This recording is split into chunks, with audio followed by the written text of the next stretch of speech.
स्वागत है एक बार फिर से आपका और ऑटो इंडस्ट्री की पल्स समझने की कोशिश कर रहे हैं मारुति के जरिए, जिसने अपने बेहतरीन नंबर और आगे के आउटलुक के लिए काफ़ी अच्छा रखा है। शशांक जी मेरे साथ जुड़े हुए हैं। शशांक जी, 2023 का फाइनेंशियल ईयर जो था वो बहुत अच्छा गया ऑटो सेक्टर के लिए। लगभग 38 लाख गाड़ियां बेची हैं, जो कि अपने आप में एक रिकॉर्ड है। बहुत शानदार ग्रोथ दिखाई। अब ये 2024 फाइनेंशियल शुरू हो चुका है, क्या लक्ष्य है इस बार का?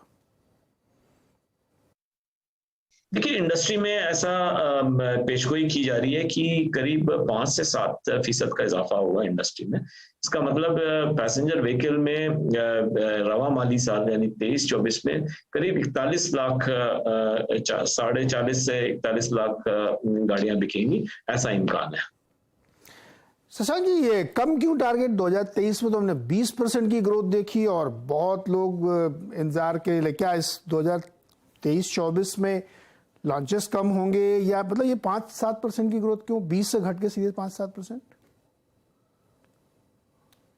हाँ, पिछले साल ग्रोथ ज्यादा थी उसका, क्योंकि उसके जो पहले साल था उसमें बेस इफेक्ट थोड़ा था, क्योंकि वो कोविड से मतलब मुतासिर था वो साल। लेकिन अब जो बेस इफेक्ट है वो स्ट्रांग है। 22-23 का काफी अच्छा साल निकला था। इसके ऊपर एक की ग्रोथ की बात कर रहे हैं। इस पे जो इजाफा होगा वो ऐसा इम्कान है कि 5 से 7% के लगभग रहेगा। शशांक जी, 2024 में एक चीज और असर डाल रही है, ब्याज दरें। जो लोग गाड़ियां खरीद रहे हैं लोन पे, उनको ज़्यादा ईएमआई पे करनी पड़ेगी, क्योंकि ब्याज दरें काफ़ी ऊंची हैं और अभी कम होने की तो कोई संभावना फिलहाल दिखती नहीं है। तो क्या आप लोगों को लगता है कि इससे थोड़ी सी दिक्कत आ रही? अच्छा, जैसे जो छोटी गाड़ियों का हम लोगों ने भी काफ़ी जिक्र किया, 5-6 लाख 7 लाख वाली, उसमें उस ब्रैकेट में जो लोग खरीदने आते हैं तो वो और छोटे इनकम ग्रुप के होते हैं। तो ये एक ओवरऑल प्रॉब्लम बन रही है क्या कि ऊंची ब्याज दरें दिक्कत कर रही हैं? जी देखिए, जो शरई सूद है वो ऑटो लोन्स में उसमें भी इजाफा देखने को मिल रहा है। आपको ख्याल होगा कि पिछले मई से जब जो जो विफाकी बैंक है उसने जो रेपो रेट्स बढ़ाए थे, करीब 250 बेसिस पॉइंट बढ़ाए थे। अभी वो पूरी तरह पास थ्रू नहीं हुए ऑटो लोन्स में, लेकिन जैसे जैसे हो रहे हैं तो ये जो एनालिस्ट हैं वो यही सोच रहे हैं कि ऑटो लोन्स के इंटरेस्ट रेट और बढ़ेंगे। हाँ, उसका एक जो मनफी असर है वो शायद हमें रिटेल में देखने को मिल सकता है। अच्छा शशांक जी, कई उर्दू के वर्ड यूज़ करें, जैसे उन्होंने क्या सराय सूद मतलब कि ब्याज, बहुत सारे शब्द, आशरिया मतलब दशमलव, पॉइंट, तो वो बीच बीच में अगर कोई कठिन शब्द आएगा तो एक्सप्लेन करता रहूँगा।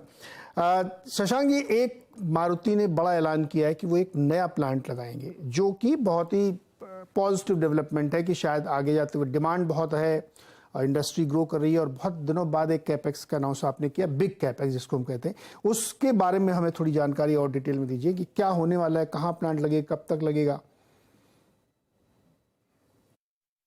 जी, उसमें ऐसा है कि मैं आपको एक मोटे तौर पे ये बता दूं कि जहां तक जो बिक्री का जो पेशगोई करी हुई है 2030 तक में, उसमें मारुति सुजुकी ने के ख्याल में इंडस्ट्री करीब 60 लाख की हो जाएगी। अभी जैसे 40 लाख के दरमियान है तो 60 लाख की हो जाएगी।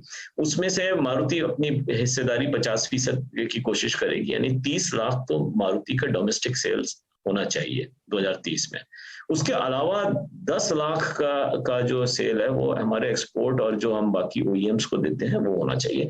कुल मिला के इसका मतलब जो डिमांड है वो करीब 40 लाख की होगी। हमारी जो रवा कैपेसिटी है, जो करंट कैपेसिटी है, वो करीब 20 से 21 लाख की है। तो जाहिर सी बात है कि वो जो फर्क है 40 और 21 लाख में, करीब 19-20 लाख का जो फर्क है, वो हमारे को एडिशनल कैपेसिटी चाहिए रहेगी। हमने खरकोड़ा का प्लांट ऑलरेडी जो है उसमें सरमाया कर चुके हैं, जिसमें 10 लाख की कैपेसिटी है।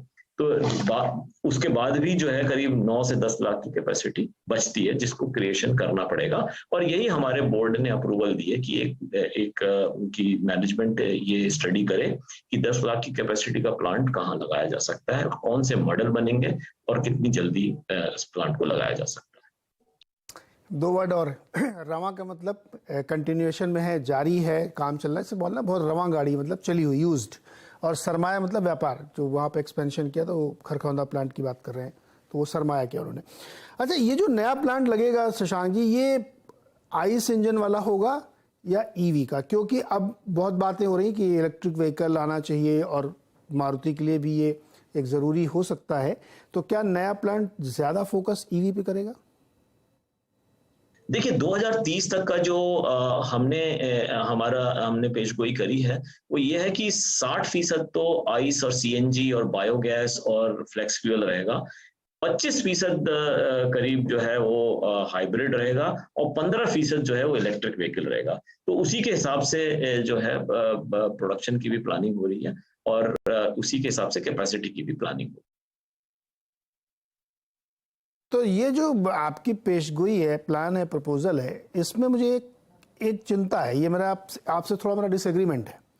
हमें ऐसा लगता है कि भारत में जो ऑटो कंपनीज हैं वो इलेक्ट्रिक व्हीकल को लेकर के थोड़ा हेजिटेंट हैं, थोड़ा सुस्त हैं, या उनको ऐसा लगता है कि ये अभी बहुत दूर की कौड़ी, तो अभी क्यों इस पर इतना ध्यान दिया जाए? क्या ऐसा है? और अगर ऐसा है तो क्या रीजंस है इसके? नहीं देखिए ऐसा कोई बात नहीं है कि हम गो स्लो हैं या हेजिटेंट हैं।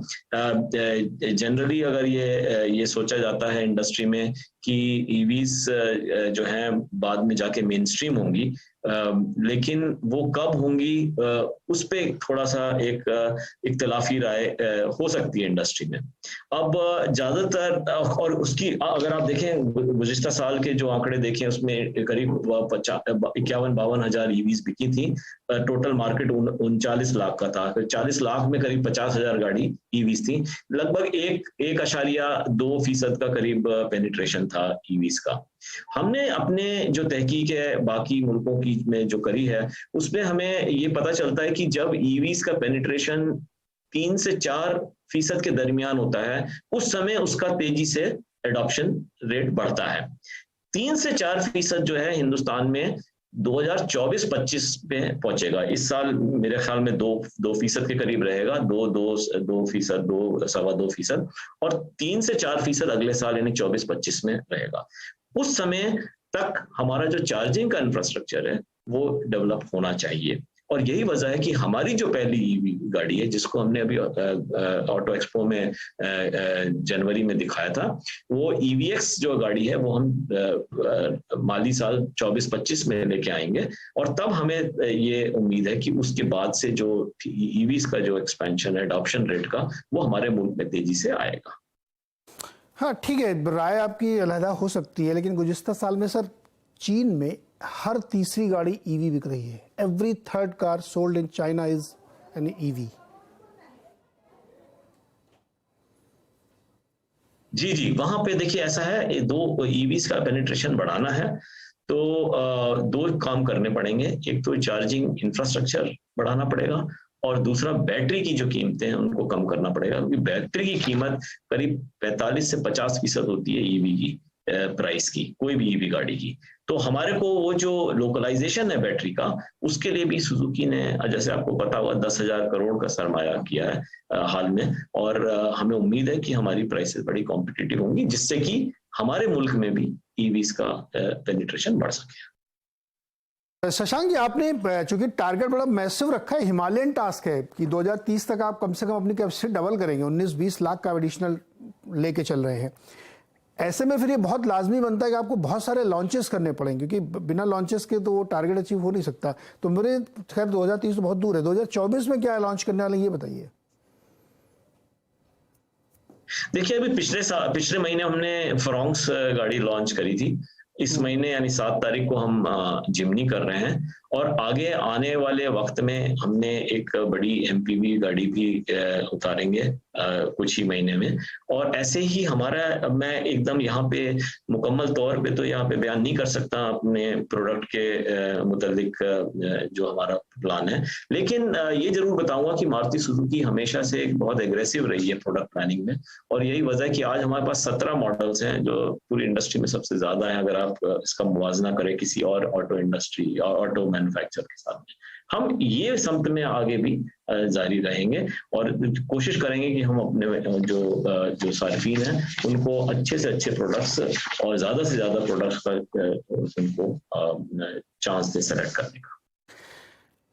शशांक जी, एक क्वेश्चन और है जो थोड़ा सा अलहदा है। वो सवाल ये है कि फेम 2 एक स्कीम है सरकार की जिसको ऑटो में ईवी के पेनिट्रेशन को बढ़ाने के लिए, लोगों को ज़्यादा से ज़्यादा ईवी की तरफ आकर्षित करने के लिए एक सब्सिडी स्कीम चलाई गई थी। लेकिन अब फेम 2 स्कीम अपने आप में एक बड़ा मुश्किलों में फंस गई है। कई सारी ऑटो कंपनीज ने उसमें गड़बड़ की, खासतौर पे टू व्हीलर कंपनीज ने। तो डेफिनेटली वो आपसे डायरेक्टली जुड़ी नहीं, लेकिन चूंकि आप इंडस्ट्री के बहुत ही सीनियर व्यक्ति हैं, मैं इस पर आपका कमेंट ज़रूर चाहूँगा कि फेम 2 को लेकर के क्यों इस तरह की गड़बड़ी हुई और ऐसे में क्या होना चाहिए? नहीं, देखिए, जो सरकार के जो नॉर्म्स हैं, जिसके बुनियाद पे ये फेम 2 की सब्सिडी क्लेम करना चाहिए, वो नॉर्म्स तो मीट करने पड़ेंगे सभी मैन्युफैक्चरर को। अगर आप वो क्लेम करते हो बिना वो नॉर्म्स मीट किए हुए, या अगर उसमें कुछ डेटा को मैनिपुलेट करके, तो भाई वो तो बात गलत है, इसमें तो कोई दो राय नहीं हो सकती। तो फेम 2 में अब वहीं पर वो एक वो प्रश्न चिन्ह लग गया है कि क्या नॉर्म्स सारे मीट किए जा रहे थे क्लेम करने के पहले वो सब्सिडी या नहीं। तो वो मैन्युफैक्चरर्स जो कि सारे नॉर्म्स कंप्लीट कर रहे हैं, जैसे कि सरकार ने बताए थे, वो सब्सिडी क्लेम करने के लिए अगर वो कर रहे हैं तो उनको तो कोई दिक्कत नहीं होनी चाहिए। और जो नहीं कर रहे थे और सब्सिडी क्लेम कर रहे थे, उनको तो भाई दिक्कत होनी चाहिए। ओके, बिल्कुल उनको दिक्कत जरूर होनी चाहिए, क्योंकि रूल्स को तो आपको फॉलो करना पड़ेगा, तभी आप उसका बेनिफिट ले पाएंगे और पब्लिक को उसका बेनिफिट दे पाएंगे। शशांक सर, बहुत बहुत शुक्रिया जुड़ने के लिए और बहुत डिटेल में अलग अलग विषयों पे अपनी राय खुल के रखने के लिए। तो मारुति ने एक बहुत मैसिव टारगेट रखा है 2030 के लिए, कैपेसिटी ऑलमोस्ट डबल होगी यहाँ से, तो इसके इन्वेस्टर्स के लिए खास जानकारी यहाँ पे। बहुत बहुत शुक्रिया समय साथ जुड़ने के लिए। यहीं पे एक छोटा सा ब्रेक